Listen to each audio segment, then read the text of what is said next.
बहुत समय पहले की बात है। एक गांव के बाहर एक शांत जंगल में एक साधु बाबा तपस्या करते थे। वो बड़े ही सरल, दयालु और ज्ञानी थे। लोग दूर दूर से उनके दर्शन करने और आशीर्वाद लेने आते। उसी गांव में एक लड़की रहती थी। नाम था चंचला। नाम तो प्यारा था, लेकिन स्वभाव एकदम विपरीत।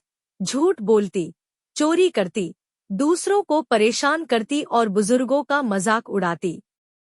गांव वाले उसे शैतान लड़की कहते थे। एक दिन चंचला को किसी ने कहा कि साधु बाबा के पास चमत्कारी चीजें हैं, अदृश्य होने की भस्म, मनचाही चीज देने वाला मंत्र और भी बहुत कुछ। चंचला के मन में लालच आया। वह बोली, अगर मैं वो भस्म चुरा लूं तो मैं जो चाहूं वो कर सकती हूं। वो रात को चुपके से साधु की कुटिया में घुसी। लेकिन जैसे ही उसने कलश को हाथ लगाया, एक दिव्य प्रकाश फैल गया और साधु बाबा की आंखें खुल गईं।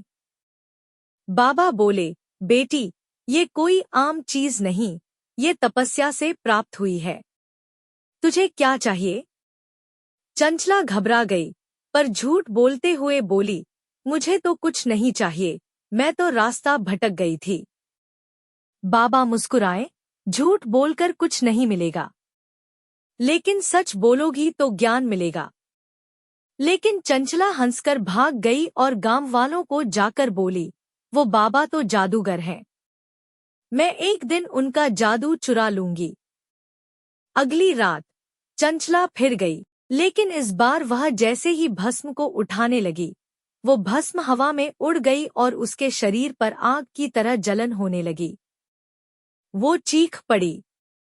साधु बाबा ने उसे शांत किया, पानी पिलाया और फिर बोले, बेटी, ये कोई खेल नहीं। ज्ञान तप और सेवा से मिलते हैं, चमत्कार चोरी से नहीं। चंचला फूट फूट कर रोने लगी। माफ कर दीजिए बाबा, मैं लालच और अहंकार में अंधी हो गई थी।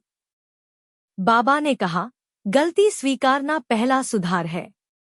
अब गांव में जाकर दूसरों की मदद करो, यही तुम्हारी तपस्या है।